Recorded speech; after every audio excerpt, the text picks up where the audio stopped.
দেখেন রিজিক অনেক ছোট বাচ্চা, আমার বাচ্চার থেকে অনেক ছোট, ওর জন্য এটুকুই।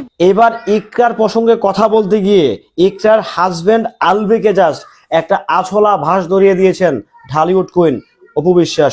ইকরা আত্মহত্যা করেছে সেটা কোনোভাবেই অ্যাকসেপ্ট করছে না, সেটা কোনোভাবেই মানছে না ঢালিউডের জনপ্রিয় নায়িকা অপু বিশ্বাস। রীতিমতো আলভিকে যা ইচ্ছা তা অর্থাৎ আছলা ভাঁজটা ধরিয়ে দিয়েছে অপু বিশ্বাস। হ্যালো এভরিওয়ান, আসসালামু আলাইকুম, শিমুল আছি আপনাদের সঙ্গে। আলভি ইকরা তিথি ব্যাপারটা এখনো শেষ হয়ে যায় না কিন্তু ভাই, শেষ হয়েও কিন্তু হচ্ছে না, হয়তো বা আশা করা যাচ্ছে এটা হয়তো একদিন চলবে। কিন্তু অপু বিশ্বাস রীতিমতো আলভি এবং তিথিকে নাম ধরা নাই একটা, ভাই খুব ট্যালেন্ট একটা পার্সন, বাট আকার ইঙ্গিতে যেহেতু রিজিকের নামটা এখানে আলভি এবং ইকরার ছেলে যেটা আছে রিজিক, তার প্রসঙ্গ টেনেই হচ্ছে মূলত কথাগুলো বলা যে কেন হচ্ছে আমি হলে তো আমার খুব খারাপ লাগছে ছেলেটার জন্য। মানে মোট কথা হচ্ছে আলভিকে জাস্ট একটা দিয়েছে, একটা আছলা বাস ধরিয়ে দিয়েছে অপু বিশ্বাস। মানে আসলে তো ঠিক দেখেন, আপনি ঘরে বউ রেখে বাচ্চা রেখে অন্যজনের সাথে পরকিয়া করবেন, মানে আকাম কুকাম করে বেড়াবেন, সেটা আবার আপনার পরিবার অ্যাকসেপ্ট করবে, মেনে নিবে, এটা তো আসলে হতে পারে না, এটা আসলে হওয়ার জিনিসও না।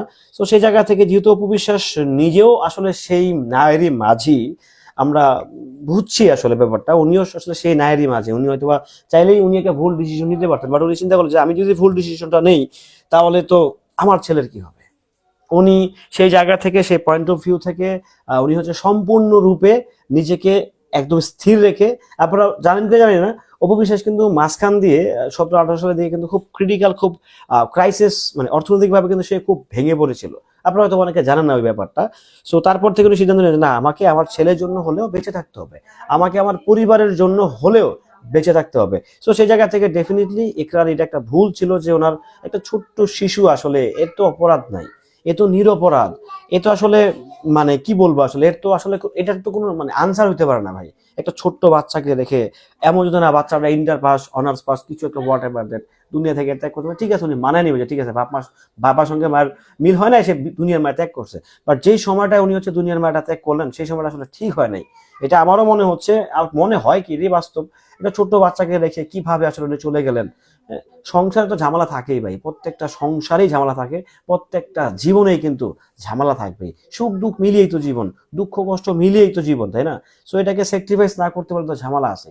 সো সেই জায়গা থেকে অপু বিশ্বাস নিজেকে স্ট্রং রেখেছিল, নিজেকে দারুণভাবে কন্ট্রোল করেছিল, দারুণভাবে ট্যাকেল দিয়েছে। দেখেন আমি অপু বিশ্বাসকে পছন্দ করি না, বাট ওনার কার্যকলাপ, ওনার অ্যাক্টিভিটিস, উনি যা করছেন সেই জায়গা থেকে সত্যি আমার খুব ভালো লাগে। উনি চেষ্টা করেন নিজেকে, ভাই দেখেন একটা মানুষের কাজ করে খেতে হবে কিন্তু ভাই, ওনার তো আসলে অপু বিশ্বাসের তো আসলে সেই হাই লেভেলের প্রপার্টি নাই যে উনি হচ্ছে বসে বসে খাবে, যে উনি হচ্ছে 100+ সিনেমা করছে, ওনার কাছে প্রায় 100 কোটি টাকার মতো আছে, না ব্যাপারটা আসলে এরকম না। বাংলাদেশের আর্টিস্টের পারিশ্রমিক আসলে হাই লেভেলে না। তো যাদের হাই লেভেলের বাড়ি গাড়ি দেখতে পান, ধন সম্পত্তি দেখতে পান, অল্প সময়ে কুইক মানি ইনকাম করে, এটা আসলে আপনারা ভেবে নেবেন যে বিছনা গরম করে বেসিক্যালি হচ্ছে এই কাজগুলো করে। আবার যারা সৎ, যারা অথেন্টিক, তাদের আসলে কাজ করেই খেতে হয়। তো তার মধ্যে কিন্তু অন্যতম অপু বিশ্বাস, সে কিন্তু এখনো রাইট নাও কাজ করে যাচ্ছে। সো আমার কাছে মনে হয়েছে যে আসলে এই আপুর কাজটা ঠিক হয় নাই, বাট তারপরে যেহেতু চলে গেছে কিছু করার নেই। তবে আলভি সাহেব কিন্তু এখনো দেশে আসেনি। যাই হোক, সবকিছু মিলে আসলে একটা ব্যাপার স্যাপার ঘটে যাচ্ছে, দেখা যাক কোন দিকে যায়, কি হয় না হয়। ভালো থাকবেন সবাই, সুস্থ থাকবেন।